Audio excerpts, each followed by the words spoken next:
Did I ever tell you how lucky you are by Dr. Suess? When I was quite young and quite small for my size, I met an old man in the desert of dries, and he sang me a song I will never forget. Well, at least I have not forgotten it yet. He sat in a terribly prickly place, but he sang with his sunny with a smile on his face. When you think things are bad, when you feel sour and blue, when you start to get mad, you should do what I do. Just tell yourself, ducky, you're really quite lucky. Some people are much more, oh ever so much more, so much more unlucky than you. Suppose, for example, you lived in Gazette and got caught on that traffic on Zate Highway 8. Suppose, for instance, you lived in Gazette with your bedroom up here and your bathroom up there.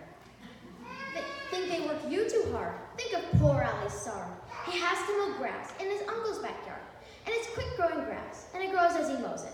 The faster he mows it, the faster he grows it. And all that his stingy old uncle will pay for shoving that mower around in that hay is a pitiful pay and $2 a day. And Ali can't live on such pitiful pay, so he has to paint flagpoles on Sundays and grooves. How lucky you are, you don't live in his shoes. And poor Mr. Bix, every morning at 6, poor Mr. Bix has his boyfriend to fix. It doesn't seem fair, it just doesn't seem right. But his boyfriend just seems to go schlump every night. It schlumps and it keeps sadly needing repair. Bix figures it's due to the local night air.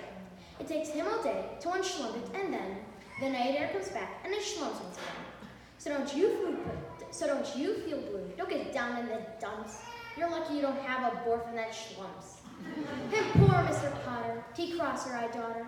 He has to cross T's and he has to dot I's in an IoT factory out in Van Nuys. Oh, the jobs people work at west near Hotch Hotch. There's a Hotch Hotcher bee watcher. His job is to watch, to keep both his eyes on the lazy town bee. A bee that is watchful for Cardi, you see. Well, he watched and he watched, but in spite of his watch, that bee didn't work any harder. Now watch.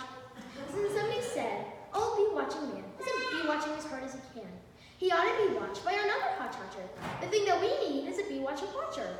Well, the bee watcher watched the bee watcher. He didn't watch well, so another Hotch Hotcher had to come in as a watcher. And today all the Hotchers who live in Hotch Hotch are watching the watching the watcher who's watching that bee. You're not a Hotch Watcher, you're lucky you see. And how fortunate you're not, Professor DeVries, who has spent the past 32 years, if you please, trying to teach Irish ducks how to read Javanese. Oh, suppose that you lived in that forest in France, where the average young person just hadn't a chance to escape from the perilous pants-eating plants.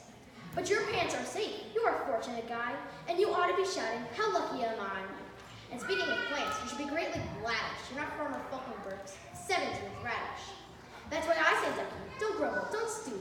Some critters are much more, oh ever so much more. So much more unlucky than you.